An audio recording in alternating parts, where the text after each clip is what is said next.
ایمان کے ساتھ کس کی قید لگائی گئی ہے؟ عمل صالح کی۔ معلوم ہوا نجات کے لیے صرف ایمان کافی نہیں ہے جب تک عمل صالح نہ ہو، اور صرف عمل صالح بھی کافی نہیں ہے جب تک ایمان نہ ہو۔ آپ سمجھ رہے ہو بچے؟ سمجھ رہے ہیں؟ تو ایمان بھی ضروری ہے اور ایمان کے ساتھ عمل صالح کا ہونا بھی ضروری ہے۔ لیکن تصدیق قلبی اور زبانی اقرار کی صداقت کو ثبوت اعمال سے ہوتا ہے۔ کس سے؟ کوئی ایک بھی نماز نہیں پڑھے اور کہے کہ میں پکا مومن ہوں، میں پکا مومن ہوں، میں پکا مومن ہوں، وہ سچا ہوگا جھوٹا ہوگا؟ وہ جھوٹا ہوگا، اس لیے کہ وہ عمل صحیح نہیں ہے۔ عمل سے تو ثابت نہیں ہو رہا، کیونکہ ایک نماز نہیں پڑھ رہا، جھوٹ بول رہا ہے، خیانت کر رہا ہے اور کہہ رہا ہے کہ میں بالکل پکا اور سچا مومن ہوں۔ اس کا عملی ثبوت کیا ہوگا؟ کہ انسان کے اعمال صحیح ہو، صرف زبانی اقرار کافی نہیں ہے۔ تو اس کی تصدیق قلبی اور زبانی اقرار کی صداقت کو ثبوت کس سے ہوتا ہے؟ اعمال سے ہوتا ہے۔ کس سے؟ اعمال بھی تو ہونے چاہیے نا۔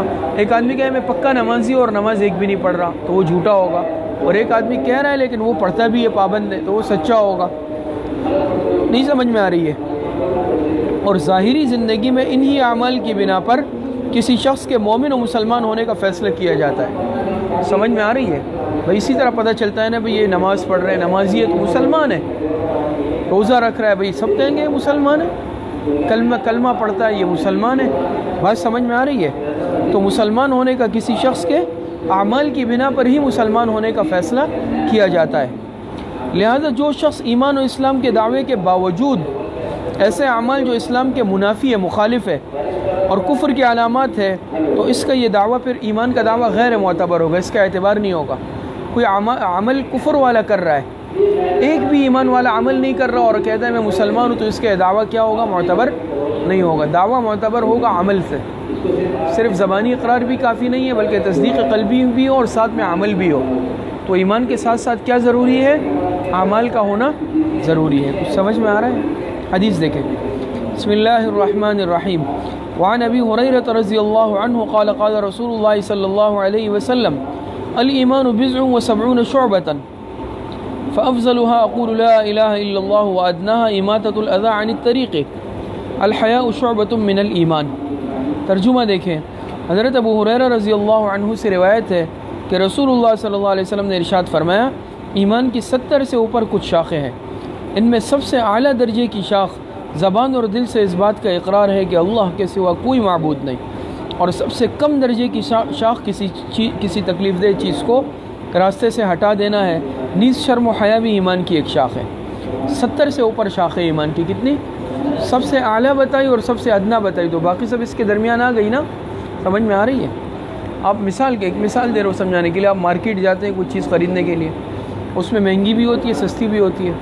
وہ آپ سے کہے کہ بھئی اس کی قیمت 100 روپے سے شروع ہوتی ہے، 1000 پہ ختم ہوتی ہے۔ اس نے آپ کو صرف 2 بتائی، 100 اور 1000، تو کیا مطلب صرف 100 اور 1000 والی ہے؟ درمیان میں بھی ہے، درمیان میں بھی ہے، 200 والی بھی ہوگی، 400 والی بھی ہوگی، 600 والی بھی۔ ایک مثال دے رہا ہوں، بات سمجھ میں آ رہی ہے؟ 70 سے اوپر شاخیں ہیں، تو سب سے اعلیٰ درجے کی شاخ کلمہ طیبہ کا اقرار ہے، توحید، اور سب سے ادنا وہ ہے راستے سے تکلیف دہ چیز ہٹانا۔ یہ بھی ایمان کی ایک شاخ اور ثواب کا کام ہے۔ اب جا رہے ہو، پتھر راستے میں پڑا ہوا ہے، آپ نے اسے اس نیت سے راستے پہ کر لیا کوئی ٹھوکر کھا کے گر نہیں جائے، تو یہ بھی آپ نے نیکی کا کام کیا، یہ بھی ایمان کی علامت ہے، یہ بھی ایمان کی شاخ کہلائے گی۔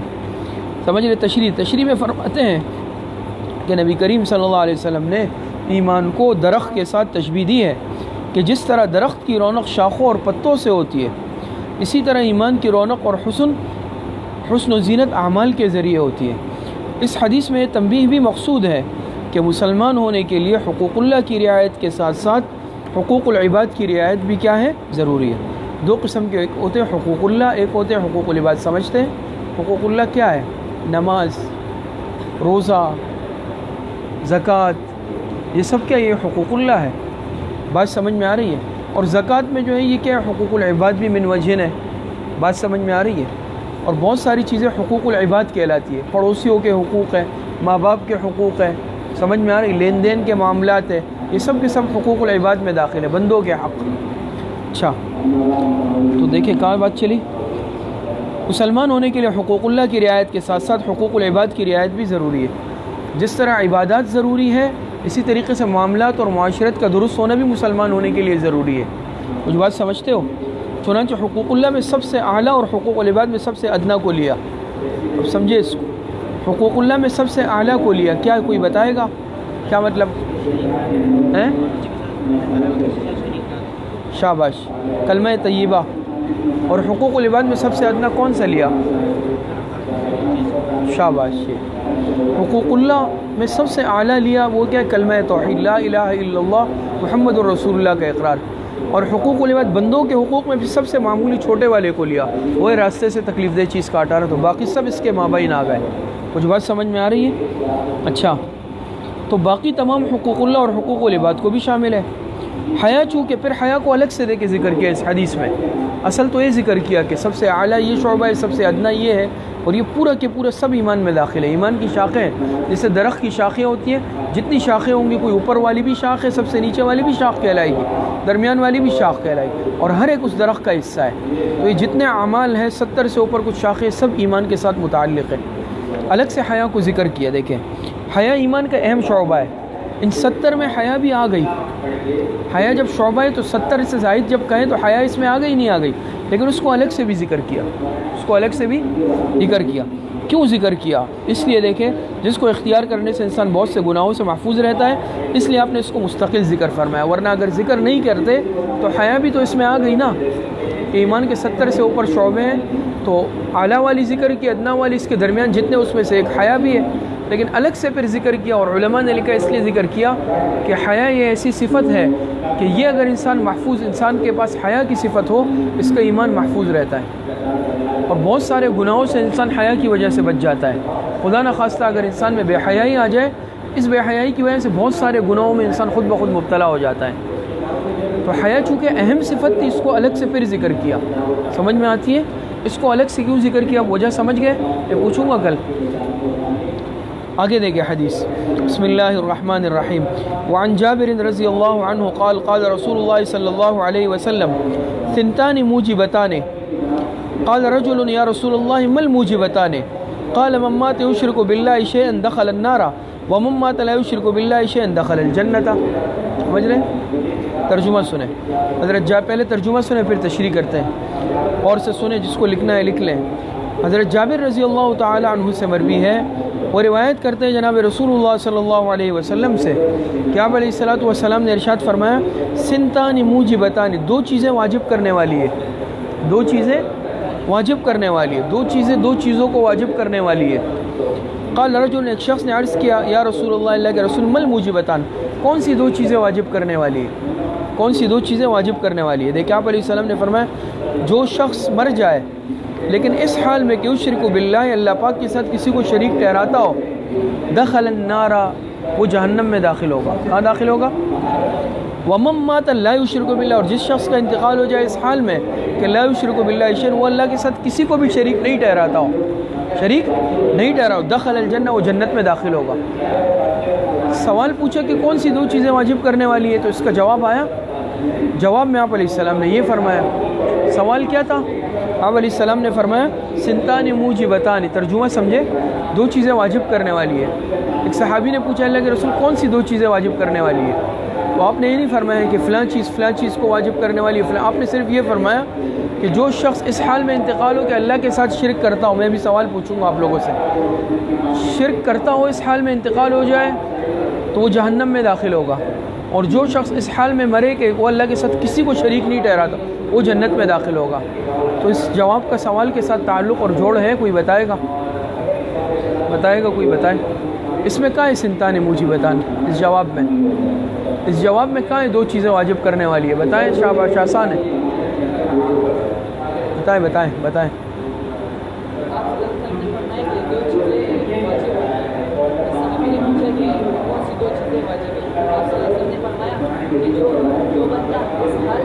بات صحیح ہے، لیکن اس میں جواب آ گیا، جواب میں سوال کا جواب آ گیا، کون سی دو چیزیں واجب کرنے والی ہے وہ بتا دیں آپ جی۔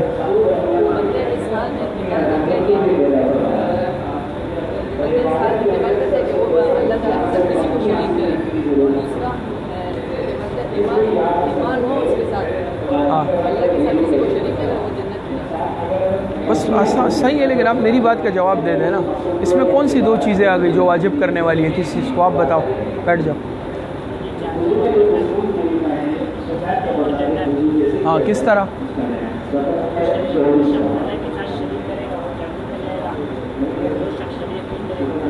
شاباش، صحیح ہے، اس کی بات بھی صحیح تھی لیکن اس نے آسان انداز میں جواب دیا. دیکھ لیں، آپ علیہ السلام نے فرمایا جو چیزیں واجب کرنے والی ہے نا، پھر فرمایا جس شخص کا انتقال ہو وہ شرک کرتا ہو وہ جہنم میں جائے گا، اور جو شخص شرک نہیں کرتا ہو وہ جنت میں جائے گا. دونوں جواب آ گیا. شرک جہنم کو واجب کرنے والی ہے، توحید جنت کو واجب کرنے والی چیز ہے. نہیں سمجھ میں آئی؟ جو شرک پر مرے گا تو شرک کی وجہ سے جہنم اس پہ واجب ہو جائے گی، شرک اس پر جہنم کو واجب کر دے گی، اور جو توحید کی حالت میں جائے گا توحید اس کے لیے جنت واجب کر دے گی. اب آ گیا جواب؟ تو آسان ہے. تو آپ علیہ السلام نے فرمایا کہ جس شخص کا انتقال ہو اس حال میں کہ وہ اللہ کے ساتھ شریک ٹھہراتا ہو تو دخل النار، جہنم میں جائے گا. یعنی اس پر کس چیز نے جہنم کو واجب کیا؟ شرک نے، اس کے شرک کرنے نے. اور جس شخص کا انتقال ہو وہ شرک نہیں کرتا ہو تو وہ جنت میں جائے گا. کس چیز نے جنت کو واجب کیا؟ عدم شرک نے، شرک نہ کرنے نے، عقیدہ توحید نے. بس سمجھ میں آ گئی؟ صدق اللہ العظیم. کل انشاءاللہ پھر آگے پڑھیں گے، یہ یاد کر لیں آج.